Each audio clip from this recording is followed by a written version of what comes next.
We often think changing our life requires a massive overhaul, moving to a new city, quitting a job, or changing our entire personality. But psychology tells us otherwise.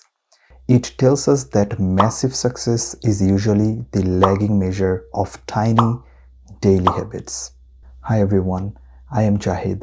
As a student and a content creator, these are the 5 habits that took me from overwhelmed to organized. Habit number 1 is reducing the noise. We live in an attention economy which is built and designed to fragment our focus. Scientifically, every time you get a notification, it takes your brain 23 minutes to regain the focus on the work at hand. This is called attention residue. I realized I wasn't busy, I wasn't working, I was just distracted. Now, I practice digital minimalism. When I work, I turn Do Not Disturb on my phone and keep it somewhere where I can't reach it. By controlling the input, I reclaimed control over the output. Habit number 2 is the Pomodoro Technique. As a student, it is easy to think that sitting on a chair for 6 hours means 6 hours of work or study. But energy is cyclical, not linear. Our brains operate on ultradian rhythms, cycles of high energy followed by a dip. By working in focused 25-minute session followed by a 5-minute break, I aligned my work with my biology. This prevents burnout and keeps the quality of my study high even in the exam season. Habit 3 is the 2-minute rule, popularized by David Allen. The rule is simple. If the task is going to take you 2 minutes, just do it right now. This works because of the physics of inertia. The hardest part of a task is to start. By clearing the small tasks immediately, for example, hanging my coat, cleaning the dishes, or just organizing my workspace, I keep my mental RAM clear. It stops the small things from piling up into a mountain of anxiety. Habit 4 is active gratitude.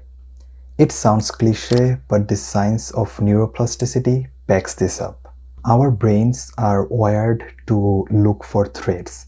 This is our survival mechanism. By writing down 3 things every morning that I am grateful for, I am physically retraining my RAS to scan the world for positives instead of negatives. RAS means reticular activating system. It shifts my baseline from scarcity to abundance even before I start my day. So my suggestion is at least write down 3 things every single morning that you are grateful for.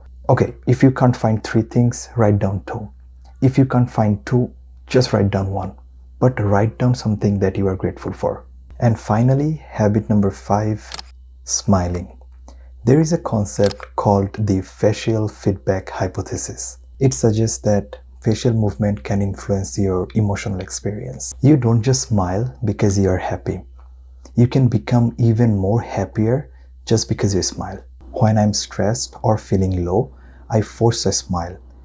This signals my nervous system that it is safe. This is a very small physical hack that changes my entire internal state. Smiling is not just good for internal state.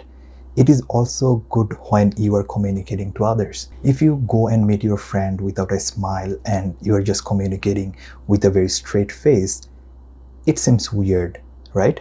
But when you smile and communicate with the other person, they also feel happy and you build a really great connection. You don't need to implement all of this at once. Pick one. Try the 2 minutes rule today or smile a little bit more tomorrow. Let the compound effect do the rest. Thanks for watching and I'll see you in the next one. Bye.